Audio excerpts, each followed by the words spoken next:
So as you wish. Yes, sir. Okay, so good evening, everybody. I'm Harshit Kumar. I'm an officer trainee of the IAS batch of 2020. I come from Delhi and I have been allotted the Haryana cadre. So I cracked the exam when I was 24. I'm 25 right now, and it was my second attempt. So let's move on. Thank you, sir. And sir, firstly, many congratulations to you for your success. Thank you. So, sir, let's begin with the questions. So, sir, first question is that you started preparing for the civil services during your college, right? Mm. So, sir, who was the motivation during your preparation? So see, I come from a college in Delhi called NSIT Delhi. It's called the Netaji Subhash Institute of Technology. So we had many seniors from our college who started clearing the exam. So Ira Singhal ma'am was there. So it is from her and her successors that I and my friends got the initial motivation that yes, we can also do this, and we started studying from our college days itself, the third year we started. Okay, sir. Sir, like nowadays, aspirants are like too much curious to start the preparation from the college. They don't want to wait for the graduation to complete. But gradually, they're not able to manage it with the college. So, how can they manage it? See, I don't think that college studies are that much hectic. So it is very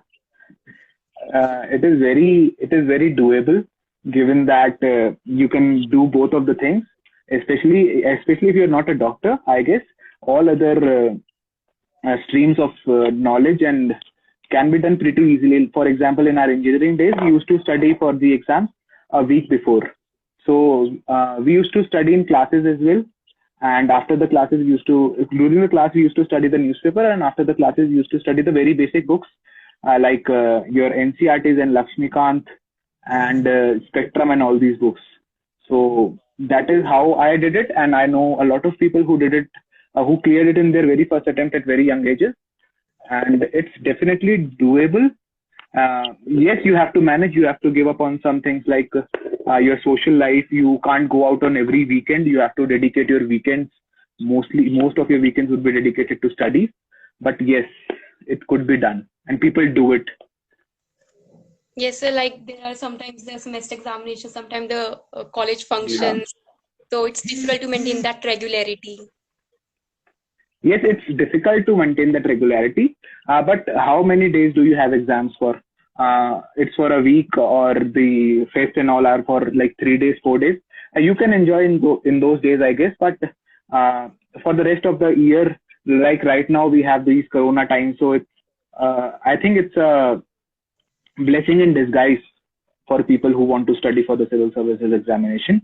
And they are mostly people are sitting at home attending online lectures, so they can very well study, I guess. That's really true, sir.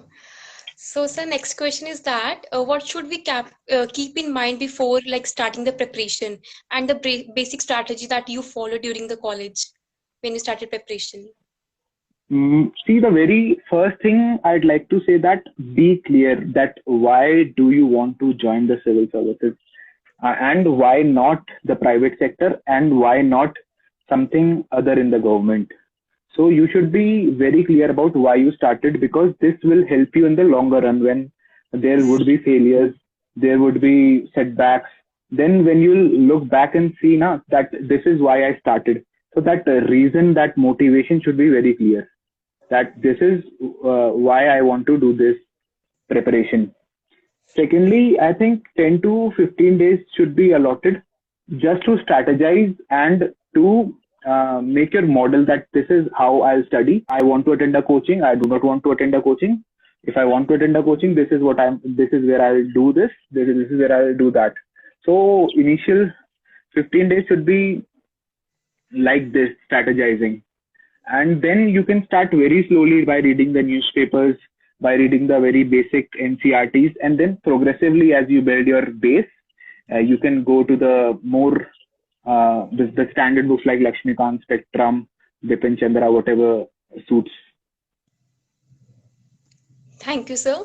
Sir, nowadays, like some students join the coaching institutes along with their college. So after the college, they go to the institute and then come back and then study. So it's a lot of wastage of time. So what do you think about this? Is it a right strategy or not? Like going to college, then going to coaching, and then coming back. Yes, yes, sir. This is with respect to the online initiatives you're having, or this is just a standalone question? I want to ask that. So offline when everything is like normal, like after the college, you're going to the coaching institute, spending hours there and then coming back. Like, is it okay to join coaching institute along with your college? Yeah, see, if you want to crack the exam in your very first attempt, you have to realize that nothing worth having comes easy. One has to make sacrifices. One has to do some things that others are not doing.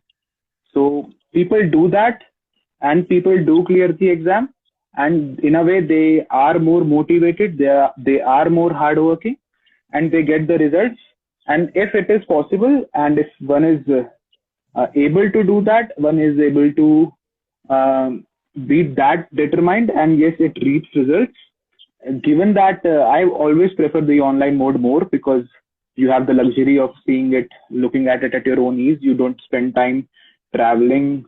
Uh, so yes, it can be done, and people do it. So yes, to each his own. People do it, and people do the other way as well. Mhm, yes, sir. So, sir, how many hours should one devote to the UPSC on daily basis along with the college? College, yeah, if it's possible, one can study. I prefer studying in the morning hours, so you can study before you go to college. If you are commuting through your metro or bus or whatever vehicle you use, you can study the newspaper, or you can revise something in that time frame. And then when you go to your college, if you want to study your college things, you can do that. If you can flip out a book and study that, you can do that as well. Have some social time, come back, relax, and then you can study like 3 4 hours every day. I think that would be great if one does that for a extended period of time. I think it's very much possible to clear the exam just after your college. Okay, sir. This would be really helpful to our viewers. So, sir, next question is that how to deal with the pressure of not sitting in the placements in the college? See, I was facing a lot of such pressures, and it is a very natural thing to come to all of us. And I succumbed to the pressure. I sat for placements. I got a placement, and then it created a dilemma in my head. And as I'm preaching here, but for myself, I was not very clear with my, what should I go with the placement, or should I go for this very uncertain thing called UPSC? So it again comes down to your clarity of thought. If you are very clear that this is what I want to do, and this is why I started, and this is my end goal. So I don't think that skipping placements should be that big of a problem, and you can always do that. But it's always good if you're not very sure. Like people get a lot of dilemma that whether they should go for that certain uh, placement or that uncertain UPSC. If you're uncertain, you can always go for a placement as well and prepare alongside with your job, and that's a different arena altogether. Okay, sir. So, did you have any backup plans while you were preparing for the civil services? Yes, I think backup plans are very much appreciated. They are very much. This is an exam where like exam and 700, 800 odd clear the exam, right? So most of the people, due to whatever reason, they do not clear the exam. So it is very important to have a backup. And I also had backup. I could have gone for an MBA, or could have given some other government exam and continued with that along with the preparation. I would have given the exams again and again, this UPSC exam. But after I failed in the interview last time in my first attempt as well, and if I would have failed in the interview this time as well, I would have. opted for a job. Thank you, sir, for such an honest answer. So, sir, next question is that if a person is in the college and have to pay for the civil services after like 3 to 4 years, so what should be the strategy to for the current affairs, or should one start making the notes from the newspaper? If one is choosing to appear for the exam 3-4 years after college. No, yes, sir. After college, like suppose a person is in the first or second year and wants to appear for the civil services after 3 4 years. So, what should be the strategy for the current affairs and reading newspapers? Okay, so the person is in the first or the second year, right? So I think it is very much possible, and I don't recommend making notes from the newspaper, albeit in the first, second year or the third, fourth year.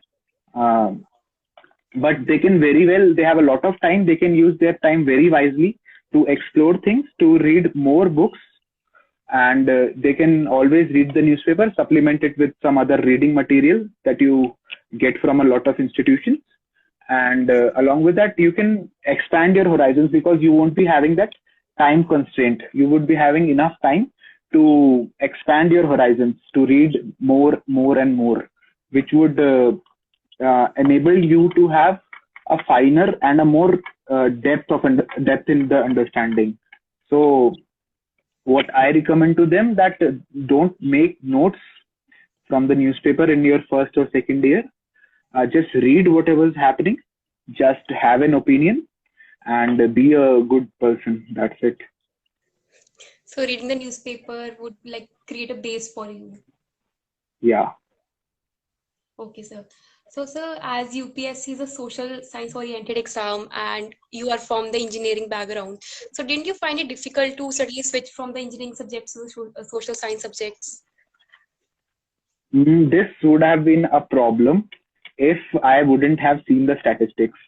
If you see the statistics of people being selected, then you automatically get the confidence that okay, it is doable. And on the, this was on a lighter note, but if you talk about it in the other sense as well, it is not strictly. I think if someone is an art student as well, they specialize in one stream, I guess, geography or sociology, and they have to study the other humanities subjects, right? They have to study science and tech as well. They have to study security as well. They have to study ethics as well. So you are a master if you say that. If you are a master in one place, but you don't know much about the other things which are mentioned in the syllabus. The same is with engineers. So I don't think there is a that disadvantage or advantage with respect to any group of people in this exam, and all of them are equally, more or less equally placed. And if they lack in one, they gain in another. Definitely, sir. So, sir, according to you, you would suggest aspirants to take to start preparing for civil services along with their college. Yes, I'll definitely recommend it. I'll 100% recommend it. Even if you don't make it in your very first attempt after your college, you will always you'll always have an upper hand over those who start after college. This is what was told to me by my seniors, by my mentors, and I think this holds true. Whatever you study doesn't go into vain. It helps, and you will have a better base. You'll get things easier. Even if you don't make it in your first attempt, it will make the journey much easier for you. Okay, sir. So, sir, in the previous attempt, you made it to the interview but couldn't clear the exam. So, how was the situation? How you felt? And then finally, how did you start preparing from the beginning again? See, I'll tell you. See, honestly, it was heartbreaking, and I was at the UPSC Bhavan expecting my name to be in the list. Unfortunately, it was not there, so it was heartbreaking. Yes, it's very natural to feel sad and cry, and I did that. But if you look at the practicality of it, the next prelims was like 53 days away. So I had an option to either cry over it or study. So I decided to put my emotions in a box and study, give papers. So I gave like 70, 75 prelims tests in those 50, 52 days, and I cleared it pretty comfortably. So I think that should be your failure. and setbacks are a part and parcel of this exam. It is a rites of passage that you have to get through. You'll be sad, you'll feel like you'll not be able to make it, but only those people who survive this feeling and keep studying even against these setbacks are the ones who make it. This is what I've seen here. A lot of people here have failed again and again and again, but their perseverance is what made them. That's really inspirational, sir. So, sir, after the previous attempt, what mistakes did you find and how did you improve those? Yes, I'll tell you about my mistakes. First of all, the first attempt was just after my coaching days. So I was not very well prepared with my optional. And in mains, there is a lot of part which clashes with the prelims part, right? So for me, that was prepared, but a lot of new things that were there, they're like governance and so development and all those topics, I was not very clear with those. So what I knew was that my main focus during the GS exam was to complete the paper. And completing the paper got me into the interview list, but that quality of answers was missing. So what I did in this attempt was I studied my optional really deeply. My optional was sociology, and I studied it really deeply. Then I referred to multiple notes, multiple books, made my own handwritten notes on each topic. So, and in mains, except the topics which were clashing with prelims, all the other topics, I referred to a lot of coaching notes and made very small notes on each of the word mentioned in mains. I had notes on this, and I revised them again and again, and gave a lot of I gave all the tests of GS and sociology, and that's how the standard I made it. Okay, sir. So there was one question from the audience that is it necessary to read the NCERTs from the sixth standard? See, I won't if I won't recommend. You can start reading from ninth class Okay. onwards. If you have time, like if you're in your first or second year, as we talked, to expand your knowledge, and as you have a lot of time, you can refer to those as well. It won't take a lot of time. You can do one book in a day. Thank you, sir. So in the recent times, the trend is changing. Like in the prelims 2020, the current affair portion was less and the static was given more importance. So how should one make a balance between both while preparing? Yeah, the only thing that is certain about UPSC that it will be uncertain. So don't go by any trends. That is bar itna static tha, is bar itna current tha. It will keep changing, and that is what the UPSC does. So I think both of the dimensions, the static and the dynamic portion, the current affairs portion should be given equal importance, and that interlinking is very important. Like if something is in news, like some new excavation related to this Harappan civilization has taken place in Haryana or somewhere, so you should go back and study those very well. The Harappan civilization, where there's a clash of static and dynamic, there's a very high probability that those questions would come. But obviously, you can't expect a trend in UPSC, especially in prelims. So expect the worst always. So one should give the equal time to both. Yeah. Okay, sir. So, sir, which topics or portion according to you is preferably require the note making? Which topics require? Note making, yes. I think any topic where you don't have a book to support, like polity and spectrum books, like those are notes in itself. Everything you want is present over there, so you can very easily underline there as well. But if you have say a topic called governance or your optional, where knowledge is uh, separated across books, separated across notes, and you would want to consolidate it, so that is when your note making should be there. And what the people should remember, that the point of making notes is to make your life easier, and that is why notes should be used, that you don't have to refer to 10 books at a time. You have all that information in your small copy, And and that is when your notes should be made. If you have all your information present in a single book, say Lakshmikant, I don't think that note making is required over there. Thank you, sir. Sir, Mm. as you said that you had sociology as your optional. So how do you take sociology? People used to say that sociology is less as compared to the subjects, and it can be covered easily between like 3 months. So is that true? Sociology to be covered in 3 months.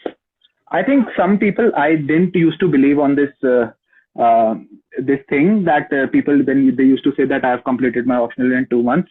But I've seen like very close people, very close to me in this academy itself, who say that they have completed their optional after they had given prelims. So I didn't. I invested a lot of time in my sociology optional preparation, and but I know people who took just one book. There's a book called by Nitin Sangwan sir. Uh, so they just read that and they scored decent marks in sociology. So I think this to each his own. There are a lot of permutations and combinations in UPSC. Any example you want, you will find it. So that is what is happening here. But I invested a lot of time and energy in sociology. Okay, sir.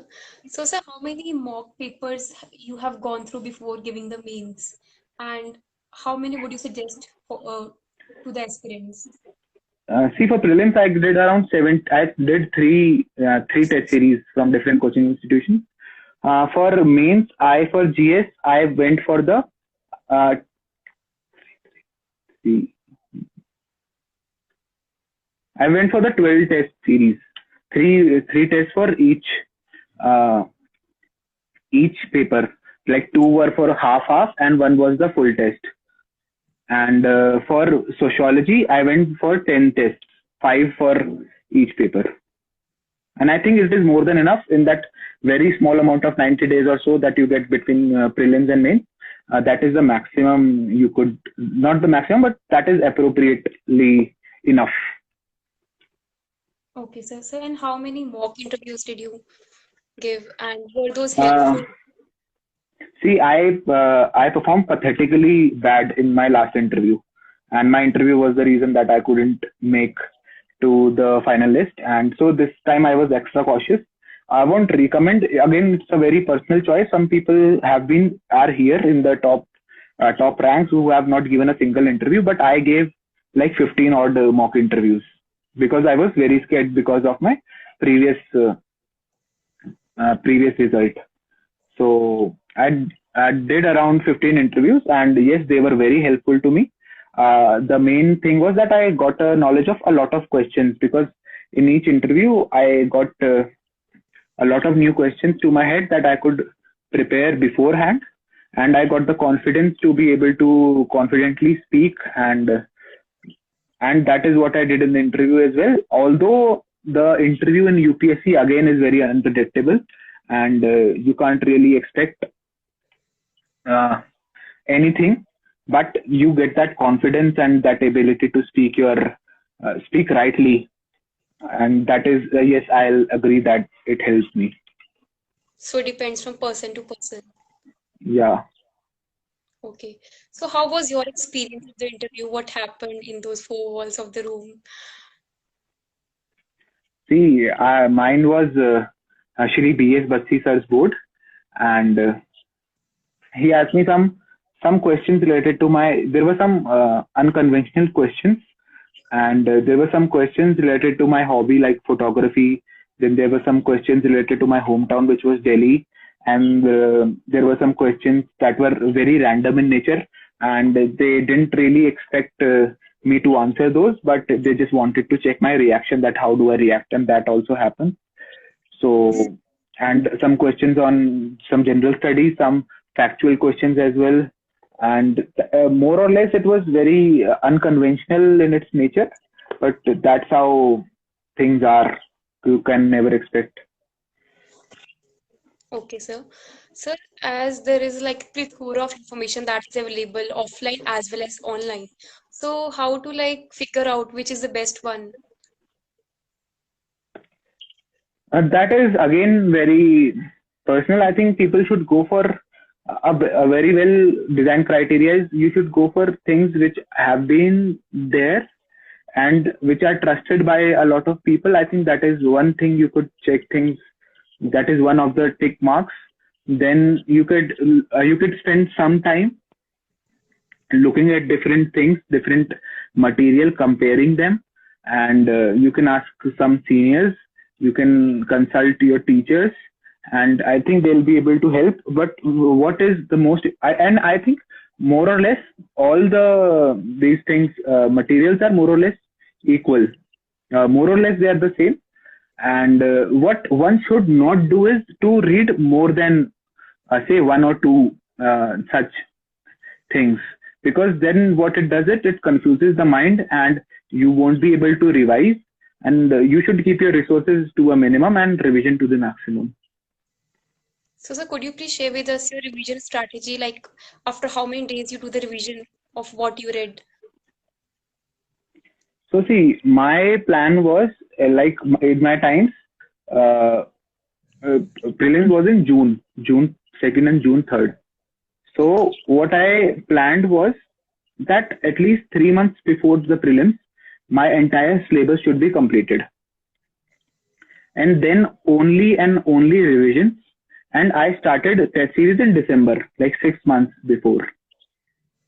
6 months before my test series started, and 3 months before, I made sure that all my syllabus is entirely complete. No, nothing is left. So then I started revision in March, I guess. March, I guess. And I was giving a lot of papers in those last days. And in the last 15 days, my strategy, last 15 days, I didn't give any paper. I didn't used to give any paper, because one bad mark in any of the prelims mock test could severely bring down your confidence. So in those 15 days, I tried to revise the whole syllabus 3 times, the whole of the UPSC prelims syllabus. And on the final day, but the day before prelims, I revised all the current affairs of the year. So that is how I did it for prelims. Okay, sir, thank you. So, sir, could you please tell that how did you spend a day before the exam? Like some people prefer prefer to revise, and some say to be calm and take rest. So, how did you spend that day? As I told, that the final day was spent just recalling and reading the current affair booklets for the year. So it used to be over. There's a time during like 7 or 6 o'clock in the evening that you know कि अब हो गया है, अब पढ़ने से कुछ नहीं हो सकता, अब जितना पढ़ना था पढ़ लिया. So that is when I used to chill, and I didn't used to study in the morning, the time before prelims, and I used to study like 6 to 7 p.m. the day before, and then I used to chill, like talk to people, get some chocolates, do some shopping in the local market, get some chocolates for tomorrow, and that is what I did. And I never used to open the book before the actual prelims, the morning. Okay, sir. So, sir, the last question. Sir, as you are at the training at Lavasna these days, so could you please share with us your experience until now? What new things you learned? How's Yeah, the experience is great. Now, you will feel that it was all worth the pain. It is just that I'll like to mention that it will all be worth the pain. They'll take the academy is great. The people are greater, and you form links and friendships which last for a lifetime, and everything is good. Like you won't regret. You will turn to learn a lot more than you see that whatever you used to feel. We used to feel that we have learned a lot in our UPSC preparation days, but then we see that it was only the tip of the iceberg. We tend to the lectures here are amazing. The speakers here are amazing. The faculties, the best. The pedagogy is the best you can ask for, and they teach us a lot of practical new things, and the fun is great as well. That's really the amazing answer, sir. So, sir, in the end, any message that you would like to give to the aspirants who are watching you? Any message? Okay. One was that remember why you started always whenever you feel down. And second would be work, but work smartly. A lot of people work, but a lot of people confuse movement with progress. Just because you are doing a lot doesn't mean you are getting a lot more done, right? And always have some tangible goals in your mind. Just dreams won't work. Dreams without goals would just be dreams. So have a daily goal, a monthly goal, half yearly, yearly goals. So have those. That's so true, sir.